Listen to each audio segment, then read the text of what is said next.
السلام علیکم ورحمۃ اللہ وبرکاتہ. کیا حال ہے سب کا؟ الحمدللہ. دل سے کہیں الحمدللہ. ساری نعمتوں کو یاد کر کے کہیں الحمدللہ. اللہ کا بہت شکر ہے کہ اس نے ہمیں ابھی تک زندہ رکھا ہوا ہے اور ہم اہل القبور میں سے نہیں ہیں. اللہ کا شکر ہے جس نے ہمیں بولنے کی طاقت دی ہے. اللہ کا شکر ہے جس نے ہمیں سننے کی صلاحیت دی ہے. اللہ کا شکر ہے جس نے ہمیں دیکھنے کی صلاحیت دی ہے. اللہ کا شکر ہے جس نے ہمیں یہاں تک پہنچنے کی صلاحیت دی ہے. یہ سب کا سب صرف اور صرف اسی کی رحمت، اسی کے احسان اور اسی کے انعام کے تحت ہے. اس کے اذن کے بغیر، اس کی توفیق کے بغیر ہم کوئی بھی کام نہیں کر سکتے. اگر میں آج یہاں آپ کے پاس آئی ہوں تو یہ بھی صرف اور صرف اللہ سبحانہ وتعالی کی دی ہوئی توفیق کے ساتھ ہے. اللہ سبحانہ وتعالی سے دعا ہے کہ وہ ہمارے اس وقت میں برکت ڈالے، ہمیں ایسی چیزیں سکھا دے کہ جس سے ہماری زندگیاں بدل جائیں، جس سے ہمارا انجام بہتر ہو جائے، جس سے ہمارا رب راضی ہو جائے اور جس سے ہم قیامت کے دن کی رسوائی سے بچ سکیں. اللہ سبحانہ وتعالی ہماری تمام کوششوں کو قبول فرما دے. نحمده ونصلی علی رسولہ الکریم. اما بعد فاعوذ باللہ من الشیطان الرجیم. بسم اللہ الرحمن الرحیم. رب اشرح لی صدری ویسر لی امری واحلل عقدۃ من لسانی یفقہوا قولی. الحمد للہ الولی الحمید اسبغ علینا نعمہ ظاہرۃ وباطنہ وہدانا لدینہ وما کنا لنہتدی لولا ان ہدانا اللہ. نحمدہ علی نعمہ العظیمہ وآلائہ الجسیمہ. تمام تعریفیں اللہ کے لیے ہیں جو ہمارا مددگار ہے اور بے حد تعریف والا ہے. اس نے ہمیں اپنی ظاہری اور باطنی نعمتوں سے نوازا ہے اور اپنے دین کی طرف ہماری رہنمائی کی ہے. ہم ہرگز ہدایت یافتہ نہ ہوتے اگر اللہ ہمیں ہدایت نہ دیتا. ہم اللہ کی عظیم نعمتوں اور اس کے بڑے بڑے احسانات پر اس کی حمد بیان کرتے ہیں، اسی کی تعریف کرتے ہیں، اس کا شکر بجا لاتے ہیں. اللہ تعالیٰ سے دعا ہے کہ وہ ہمیں صحیح معنوں میں اپنے دین کو سمجھنے کی توفیق دے، جس سے وہ راضی ہو جائے، جسے وہ قبول کر لے. کیونکہ اصل بات یہ ہے کہ کوشش وہی فائدہ مند ہے، کوشش وہی بہترین ہے جو اللہ سبحانہ وتعالیٰ کے ہاں قبول ہو، ورنہ باقی تو تمام کوششیں ضائع ہونے والی ہیں، رائے گاں ہونے والی ہیں. اللہ سبحانہ وتعالیٰ نے ہم پر بڑے بڑے احسانات کیے اور ہم اس کے شکر کے طور پر آج یہاں پر موجود ہیں، کیونکہ اس کا شکر اس کی اطاعت کے ساتھ ہی ہو سکتا ہے، اس سے راضی ہو کر ہی ہو سکتا ہے. اللہ سبحانہ وتعالیٰ کی نعمتوں اور احسانات میں سب سے بڑی نعمت ہماری یہ زندگی ہے، ہمارا یہ جسم ہے. اور ہمارے جسم میں جو بڑے بڑے اعضاء ہیں ان سب کا سردار ہمارا دل ہے. دل کو ہماری زندگی میں بہت بڑی اہمیت حاصل ہے. اللہ سبحانہ تعالیٰ نے ہمیں پیدا کیا اور بہترین ساخت پر پیدا کیا اور ہمیں دل جیسی نعمت دی کہ جو صرف خون ہی پمپ نہیں کرتا، جس پر ہماری زندگی ہی کا صرف انحصار نہیں بلکہ اسی پر، اس کی اصلاح پر ہمارے سارے جسم اور ہماری ساری زندگی کی اصلاح کا انحصار ہے. دل درست ہے تو سب کچھ درست ہے، دل کا بگاڑ ہے تو ہر چیز میں بگاڑ ہے. کیونکہ دل ہی سے زندگی کی ابتدا ہوتی ہے اور دل کی موت سے ہی انسان مر جاتا ہے، چاہے جسمانی طور پر اور چاہے روحانی طور پر. نعمان بن بشیر کہتے ہیں کہ میں نے رسول اللہ صلی اللہ علیہ وسلم کو فرماتے ہوئے سنا، بے شک جسم میں ایک گوشت کا ٹکڑا ہے، جب اس کی اصلاح ہو جاتی ہے تو تمام جسم کی اصلاح ہو جاتی ہے، اور جب وہ خراب ہو جاتا ہے تو تمام جسم خراب ہو جاتا ہے۔ سنو، وہ ٹکڑا دل ہے، وہ ٹکڑا دل ہے۔ لہذا آج ہم بات کریں گے دلوں کی اصلاح کے بارے میں، کیونکہ اگر دل کی اصلاح ہو گئی تو ہماری زبان کی بھی اصلاح ہو جائے گی اور ہمارے اعمال کی بھی اصلاح ہو جائے گی، ہماری زندگی کو ایک ڈائریکشن مل جائے گی۔ دل ہی عقل اور نصیحت کا مقام ہے۔ اللہ تعالیٰ فرماتے ہیں افلم یسیروا فی الارض فتکون لهم قلوب یعقلون بها او آذان یسمعون بها فانها لا تعمی الابصار ولکن تعمی القلوب التي فی الصدور۔ پھر کیا یہ لوگ زمین میں چلے پھرے نہیں؟ چلتے پھرتے ہیں نا ہم، کہ ان کے ایسے دل ہوں جن کے ساتھ وہ سمجھیں، یعنی ہم دل کی حضوری کے ساتھ زمین پہ چلیں پھریں، اپنے کام کاج کریں ایک کانشیس انسان کی طرح۔ تو اللہ تعالیٰ ہم سے پوچھتے ہیں فَتَكُونَ لَهُمْ قُلُوبٌ يَعْقِلُونَ بِهَا، کہ ان کے ایسے دل ہوں جن سے وہ بات کو سمجھیں، معاملات کو سمجھیں، عقل سے کام لیں، کیونکہ دل کے اندر بھی عقل ہے۔ عقل صرف دماغ میں نہیں ہے، عقل دل میں بھی ہے۔ اسی لیے ہم جو کچھ سنتے ہیں وہ دل تک جاتا ہے، جو کچھ دیکھتے ہیں وہ دل پہ اثر کرتا ہے۔ اسی لیے بعض اوقات کچھ باتیں سنتے ہوئے ہمارا رونا نکل جاتا ہے، ہمارے جسم میں ایک تھرتھری پیدا ہو جاتی ہے، ہمارے رونگٹے کھڑے ہو جاتے ہیں، کیونکہ دل براہ راست متاثر ہو رہا ہوتا ہے۔ اسی طرح کچھ مناظر ہم دیکھ نہیں پاتے، دیکھتے ہی آنکھیں بند کر لیتے ہیں، کیونکہ ہمارا دل دیکھتے ہی بے چین ہو جاتا ہے۔ تو فرمایا کہ ان کے دل ہوتے جن سے یہ سمجھتے، یا کان ہوتے جن سے یہ سنتے، بس بے شک قصہ یہ ہے کہ آنکھیں اندھی نہیں ہوتی، لیکن وہ دل اندھے ہوتے ہیں جو سینوں میں ہیں، یعنی مختلف چیزوں کو دیکھتے ہوئے بھی نہیں دیکھتے، وہ علم کی مجلسوں میں ہوتے ہوئے بھی نہیں ہوتے، ان کی نگاہیں کہیں اور ہوتی ہیں، ان کی نگاہیں لوگوں کو دیکھ رہی ہوتی ہیں، لائٹس کو دیکھ رہی ہوتی ہیں، چیزوں کو دیکھ رہے ہوتے ہیں، وہ جس کام کے لیے آتے ہیں وہ نہیں کرتے، وہ بات کو غور سے نہیں سنتے، وہ غور سے دیکھتے نہیں۔ تو اللہ تعالیٰ فرماتے ہیں یہ آنکھیں اندھی نہیں ہوتی، یہ دل اندھے ہوتے ہیں، کیونکہ دلوں کی بھی آنکھیں ہوتی ہیں۔ کچھ لوگ صرف ظاہر سے دیکھتے ہیں اور کچھ لوگ دل سے دیکھتے ہیں جو سینوں میں ہیں۔ اسی طرح نصیحت بھی وہی قبول کرتا ہے جس کا دل جاگتا ہے۔ اللہ تعالیٰ فرماتے ہیں ان فی ذلک لذکری لمن کان لہ قلب او القی السمع وہو شہید، بلا شبہ اس میں اس شخص کے لیے یقیناً نصیحت ہے۔ کس میں؟ قرآن میں، جس کا کوئی دل ہو، یعنی جو دل کی حضوری کے ساتھ قرآن سنتا ہے، پھر بات اس کے دل تک جاتی ہے، قرآن دل میں اترتا ہے، اور جس کے دل میں قرآن اتر آتا ہے پھر اس کے عمل یقیناً بدلتے ہیں۔ آج اگر ہمارے اعمال میں کوئی تبدیلی نہیں آ رہی کہ ایک طرف ہم قرآن کی کلاسز بھی اٹینڈ کرتے ہیں، دوسری طرف غیبت اور چغلی بھی کرتے ہیں، ایک طرف ہم قرآن پڑھتے اور پڑھاتے ہیں اور دوسری طرف ہم دوسروں کو طعن و تشنیع بھی کرتے ہیں، ایک طرف ہم قرآن سنتے ہیں اور حامل قرآن کہلاتے ہیں اور قرآن کے درس دیتے ہیں، اور دوسری طرف ہمارے لباس میں وہ حیا نہیں ہوتی جو حیا مطلوب ہے، جو اللہ تعالیٰ ایک مسلمان عورت سے دیکھنا چاہتا ہے۔ ہم قرآن پڑھتے اور پڑھاتے ہیں اور سود کھانا نہیں چھوڑتے، ہم قرآن پڑھتے اور پڑھاتے ہیں اور ہم حرام کام کرنا نہیں چھوڑتے، ہماری نگاہیں حرام سے نہیں بچتی، ہمارے کان میوزک سننے سے نہیں رکتے۔ یہ کیسا قرآن پڑھ رہے ہیں جو دل میں ہی نہیں اترتا، صرف کانوں سے ٹکرا کے واپس چلا جاتا ہے۔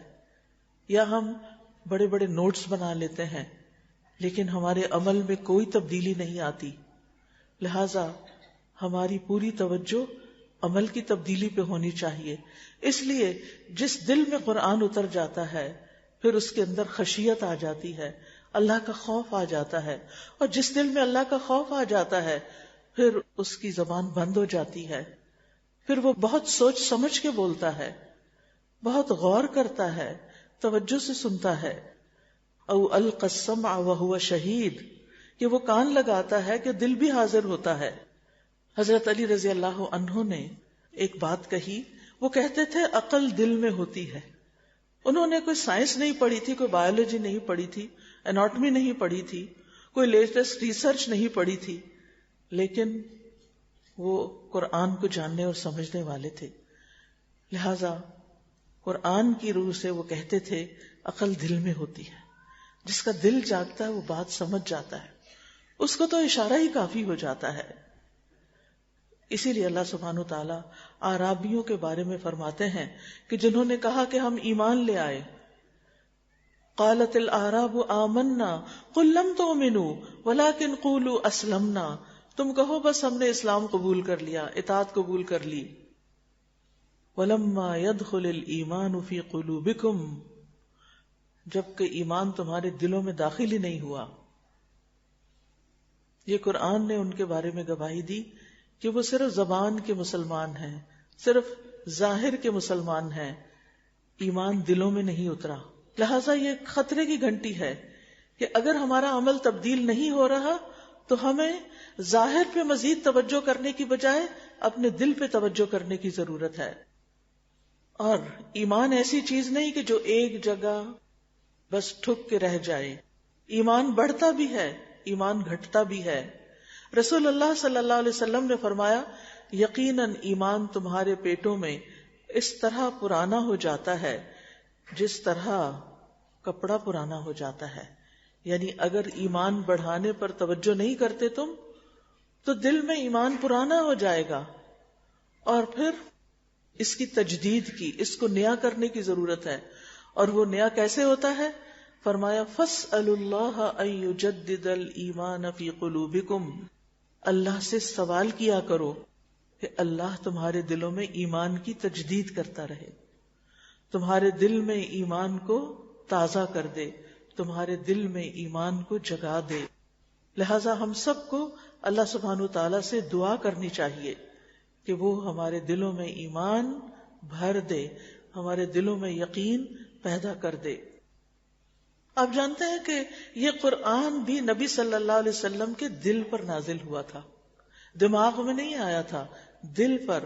جیسے کہ سورۃ الشعراء میں آتا ہے وَإِنَّهُ لَتَنزِيلُ رَبِّ الْعَالَمِينَ نَزَلَ بِهِ الرُّوحُ الْأَمِينُ عَلَى قَلْبِكَ لِتَكُونَ مِنَ الْمُنذِرِينَ. بے شک یہ یقیناً رب العالمین کا نازل کردہ ہے. یہ قرآن کو معمولی چیز نہیں، اس کائنات کے بادشاہ، اس کے مالک، اس کے خالق کی طرف سے آیا ہے، جسے روح الامین، فرشتوں کے سردار جبریل علیہ السلام لے کر آپ کے دل پہ نازل ہوئے ہیں تاکہ آپ ڈرانے والوں میں سے ہو جائیں، خبردار کرنے والوں میں سے ہو جائیں. تو ایمان کی درستگی کا انحصار بھی دل پر ہے، کیونکہ حدیث میں آتا ہے کسی انسان کا ایمان درست نہیں ہو سکتا یہاں تک کہ اس کا دل درست ہو، اور اس کا دل درست نہیں ہوتا یہاں تک کہ اس کی زبان درست ہو جائے. یعنی اگر آپ اپنی زبان کی حفاظت نہیں کریں گے تو بے شک قرآن پڑھتے رہیں، سنتے رہیں، اگر زبان کا استعمال صحیح نہیں ہوا تو دل ٹھیک نہیں ہو سکتا. لہٰذا ہم میں سے ہر ایک کو اپنی گفتگو پہ چیک رکھنا چاہیے، اپنی زبان سے نکلنے والے الفاظ پر غور کرنا چاہیے، اور بولنے سے پہلے سوچنا چاہیے کہ یہ بولنا بھی چاہیے یا نہیں. پھر یاد رکھیے تقویٰ بھی دل میں ہوتا ہے.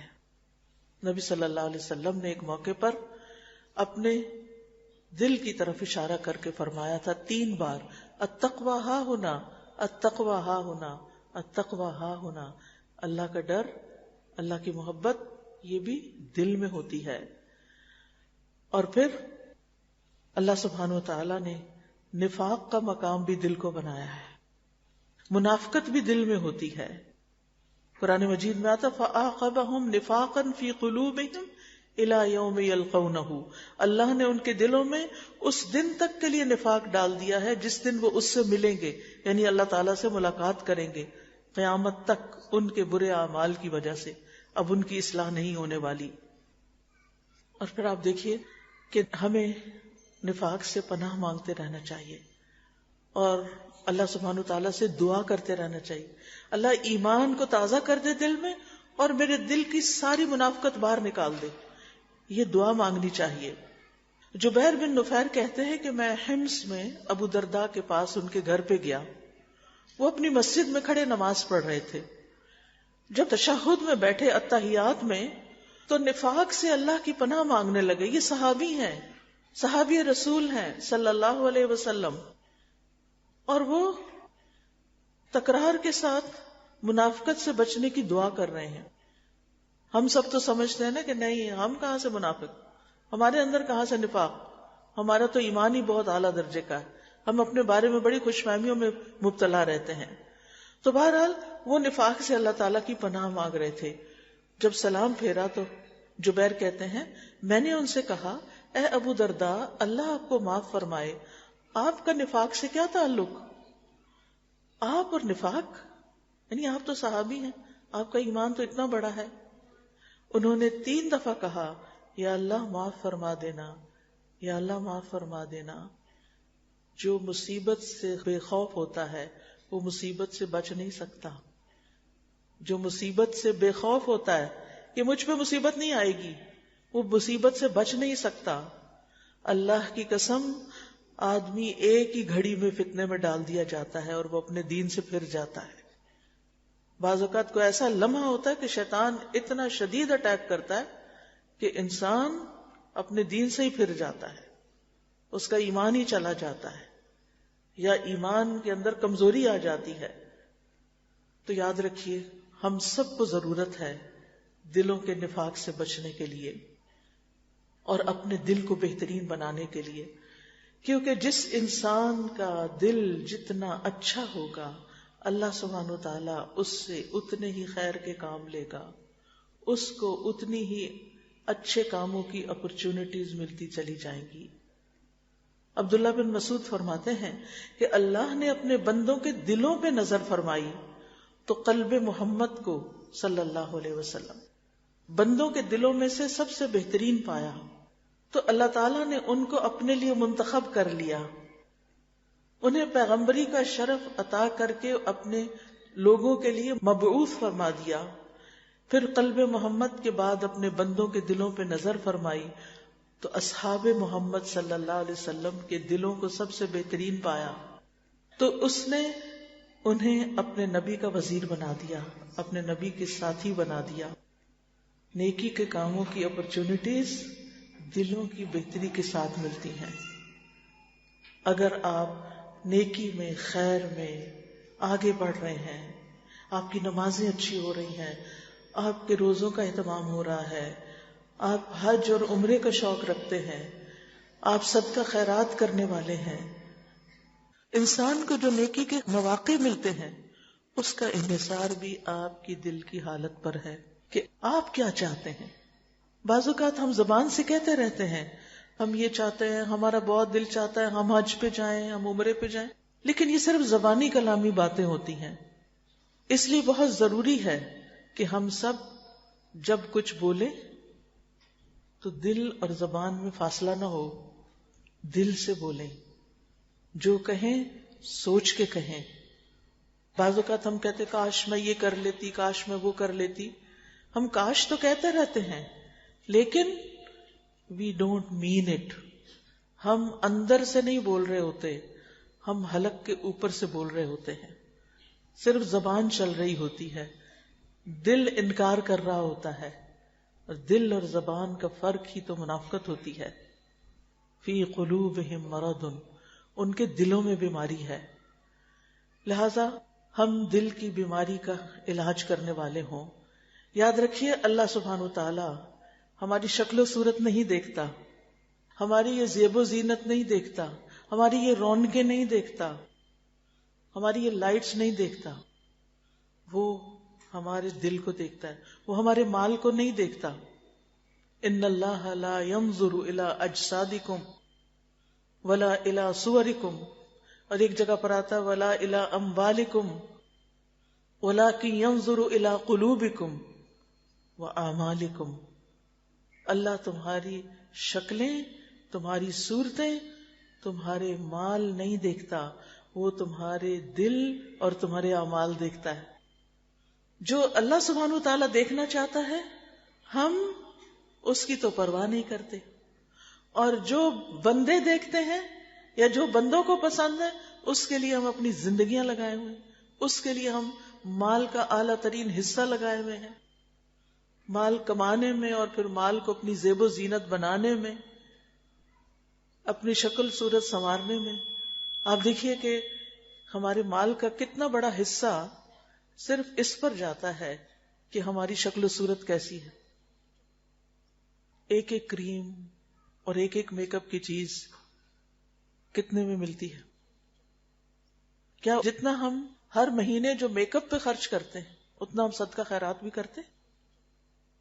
اور پھر آپ دیکھیے کہ جتنا ہم اپنے لباس پہ خرچ کرتے ہیں اور شادی کے موقع پہ خرچ کرتے ہیں، ہم اپنی شادیوں کو دیکھیں، ایک ایک ہال کی بکنگ میں، زیورات کی خریداری میں، لباس کی تیاری میں، میک اپ کروانے میں جتنا پیسہ اٹھتا ہے، کیا کبھی ہم نے اتنا دین کے لیے بھی خرچ کیا؟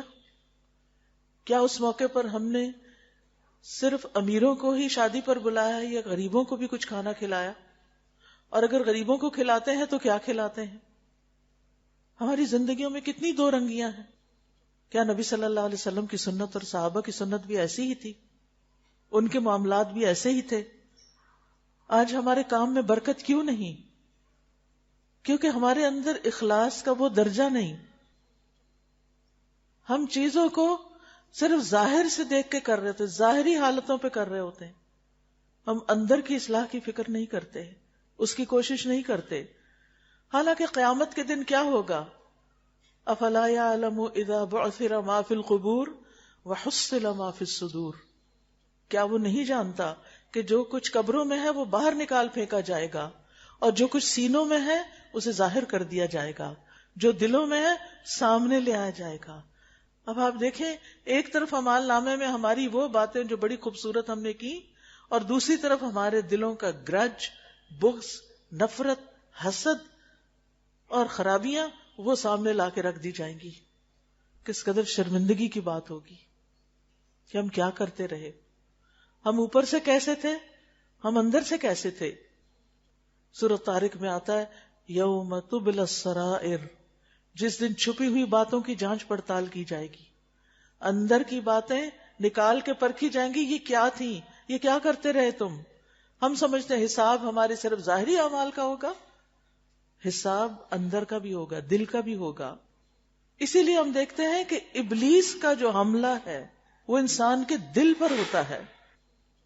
ابن قیم کہتے ہیں جب اللہ کے دشمن ابلیس کو یہ علم ہوا کہ دل پر ہی ہر چیز کا دار و مدار ہے اور اسی پر ہر چیز کا سہارا ہے، تو اس نے وسوسوں کے ساتھ اس پر یعنی دل پر لاؤ لشکر کی چڑھائی کر دی، اس کی طرف مختلف خواہشات کو لے کر آ گیا۔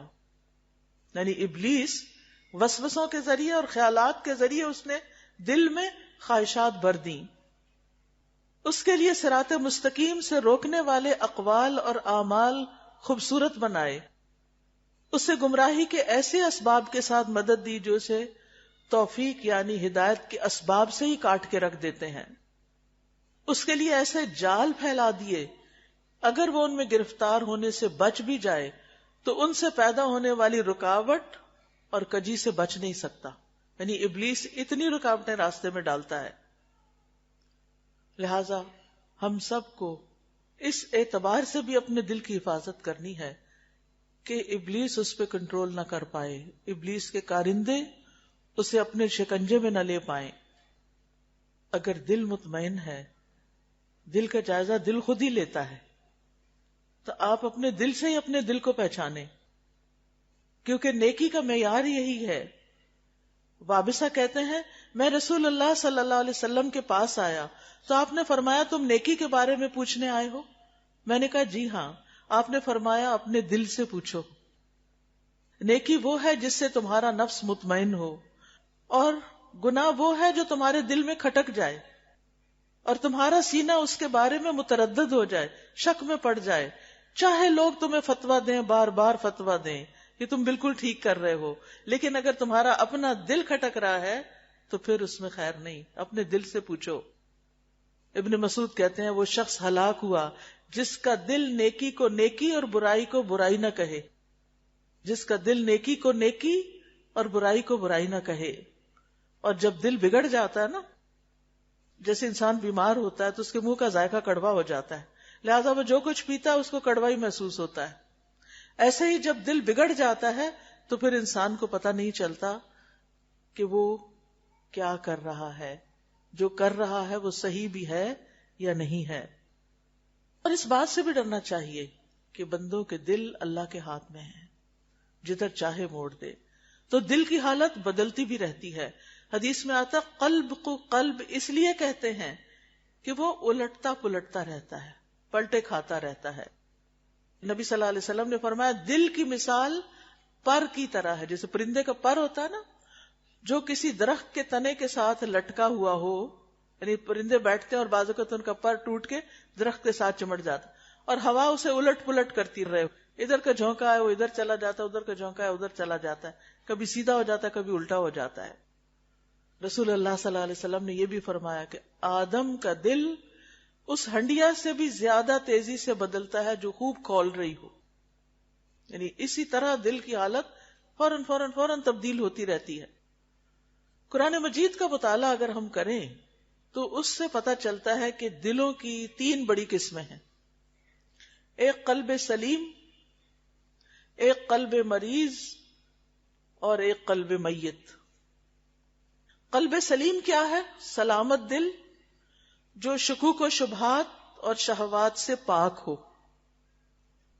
قیامت کے دن جب اللہ تعالی سے ملاقات ہوگی تو کوئی چیز فائدہ نہ دے گی سوائے قلب سلیم کے.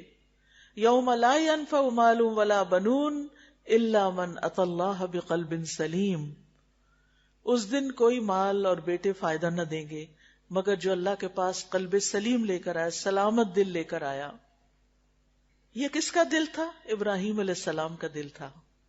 اذ جاء ربہ بقلب سلیم، جب وہ اپنے رب کے پاس سلامت دل لے کر آیا.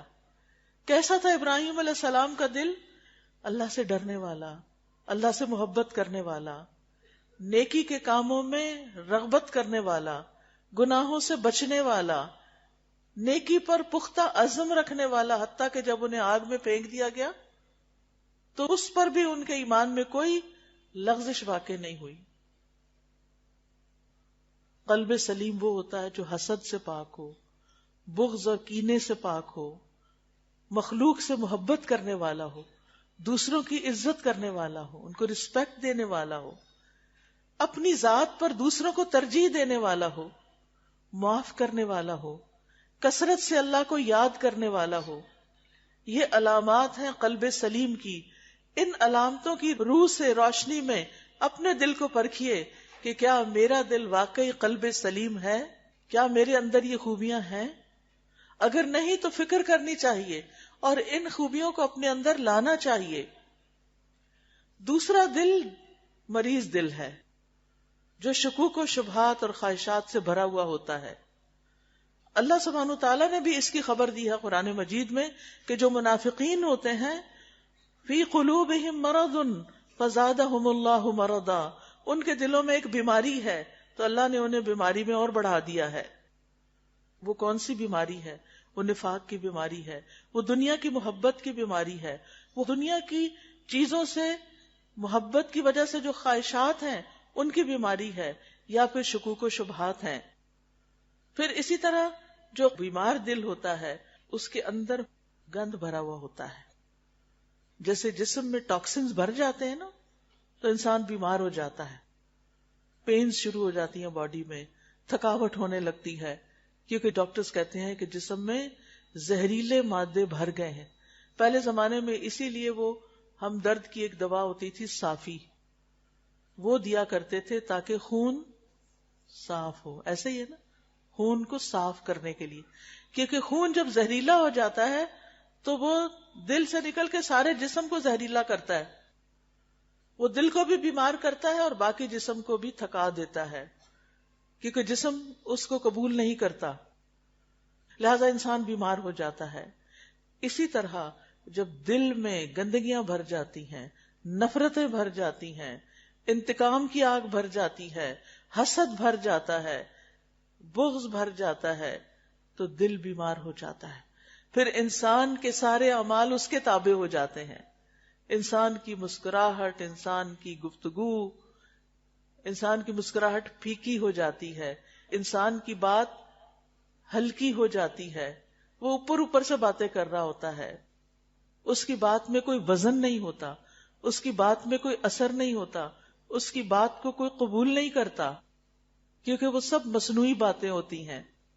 لیکن جو دل سلامت ہوتا ہے، جس دل میں اللہ کی محبت ہوتی ہے، اس کے رسول صلی اللہ علیہ وسلم کی محبت ہوتی ہے، وہ دل چونکہ خود محبت کرتا ہے، لہذا جب اس دل سے انسان بولتا ہے تو دوسروں کے اندر بھی محبت منتقل ہوتی ہے. اگر آپ کے دل میں محبت ہے تو وہ محبت اپنے بچوں تک لے جائیں کہ وہ بھی سب چیزوں سے بڑھ کر اللہ سے محبت کرنے والے ہوں، اس کے رسول سے محبت کرنے والے ہوں، اس کی کتاب سے محبت کرنے والے ہوں، اس کے دین سے محبت کرنے والے ہوں، اور وہ دنیا کی بجائے آخرت سے محبت کرنے والے ہوں. لیکن آج حالت کیا ہے کہ خود ہمارے اپنے دلوں میں دنیا کی محبت کوٹ کوٹ کے بھری ہوئی ہے، لہذا وہی چیز آگے بچوں میں ٹرانسفر ہو رہی ہے. ان کے اندر بھی لڑائیاں دنیا کی وجہ سے ہیں، ان کے بھی جھگڑے دنیا کی وجہ سے. بھائی بھائی سے کٹا ہوا کس وجہ سے؟ دنیا کی وجہ سے ہی نا. ایک دوسرے کا حق دینے کو تیار نہیں، دوسرا اس کو معاف کرنے کو تیار نہیں. اصل مشکل تو دل کی ہے نا، دل میں خواہشات ہیں. اور پھر جب دل نجاست سے بھر جاتا ہے تو اللہ سبحانہ وتعالی مزید اس کی نجاست میں اضافہ فرماتے ہیں. وَأَمَّا الَّذِينَ فِي قُلُوبِهِم مَرَضٌ فَزَادَتْهُمْ رِجْسًا إِلَىٰ رِجْسِهِمْ. رہے وہ لوگ جن کے دلوں میں بیماری ہے تو اس نے ان کو ان کی گندگی کے ساتھ اور گندگی میں زیادہ کر دیا، وہ بیماری بڑھتی چلی جاتی ہے. اور تیسری قسم کا دل مردہ دل ہوتا ہے، ڈیڈ ہارٹ، جس میں کفر ہوتا ہے، انکار ہوتا ہے، وہ کوئی خیر کی بات سننا ہی نہیں چاہتا، اس کا دل سخت ہوتا ہے. ثم قست قلوبکم من بعد ذلک فہی کالحجارۃ او اشد قسوہ. پھر اس کے بعد تمہارے دل سخت ہو گئے، گویا وہ پتھروں کی طرح ہیں یا اس سے بھی زیادہ سخت. تو یاد رکھیے دل بیمار بھی ہوتا ہے اور اس کو شفا بھی حاصل ہوتی ہے. یہ سخت بھی ہو جاتا ہے، بگڑ بھی جاتا ہے، اس کی موت بھی واقع ہو جاتی، کبھی ایک حالت سے دوسری حالت میں منتقل بھی ہو جاتا ہے.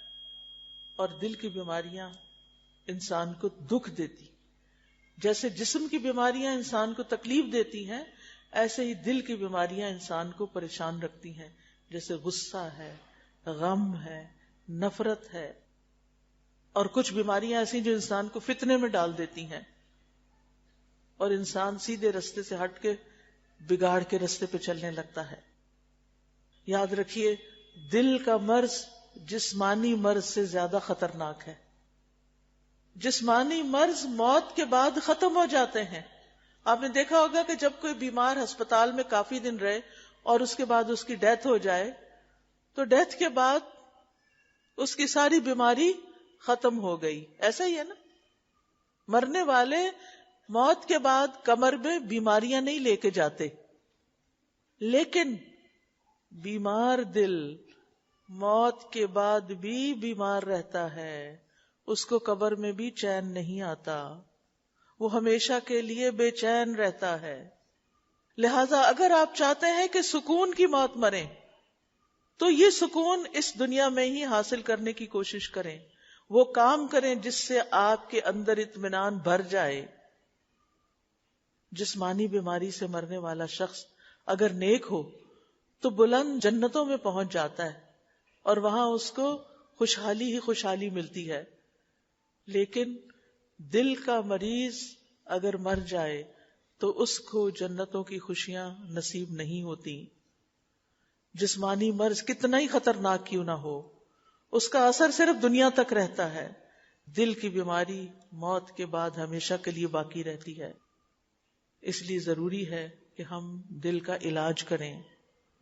ابن قیم کہتے ہیں دل کی بیماریوں کی دو بڑی قسمیں ہیں، مرض الشبہات اور مرض الشہوات۔ شبہات شکوک و شبہات، شک۔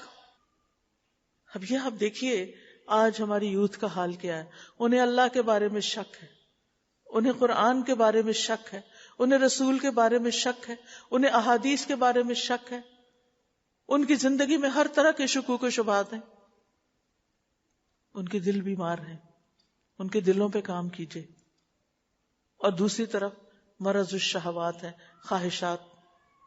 کسی بچے کے پاس بیٹھ کے دیکھ لیں کیا چاہتے ہیں، یا کھانے کا شوق ہے، کھانا بھی ایک شہوت ہوتا ہے، ایک ہوتا ہے ضرورت، بھوک لگتی انسان کھا لیتا ہے، اور ایک ہوتی ہے نہیں، گھر میں ماں 10 کھانے پکا کے رکھے، نو نو نو، آرڈر کرنا ہے، KFC کھانا ہے، میک ڈونلڈ کھانا ہے۔ کیوں کھانا ہے؟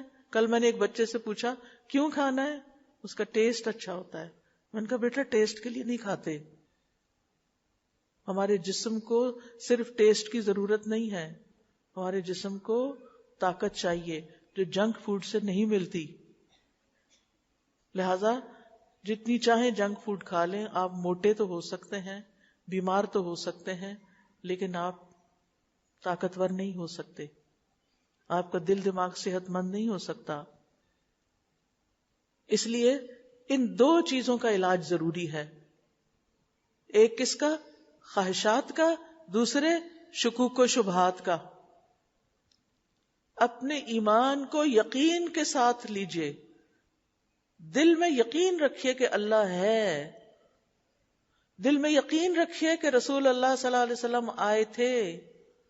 آپ کا ایمان ہونا چاہیے کہ یہ کتاب اللہ کی طرف سے آئی ہے، آپ کا ایمان ہونا چاہیے کہ ہم نے مرنے کے بعد دوبارہ اٹھنا ہے، کیونکہ اگر ہمارا ایمان متزلزل ہے تو ہمارے اعمال کبھی بھی درست نہیں ہو سکتے۔ جو یہ کہتا ہے کہ پتہ نہیں قرآن ٹھیک ہے کہ نہیں، وہ قرآن پڑھ کے بھی اس کے دل میں نہیں اترے گا، کیونکہ اس کو یقین ہی نہیں کہ اللہ کی طرف سے ہے۔ اور جس کو یہ یقین ہو کہ قرآن اللہ کی کتاب ہے تو پھر وہ ہر آیت پر ایمان رکھے گا اور اس کو سچا سمجھے گا، اس پر یقین کرے گا، اس کے مطابق اپنی زندگی بدلے گا۔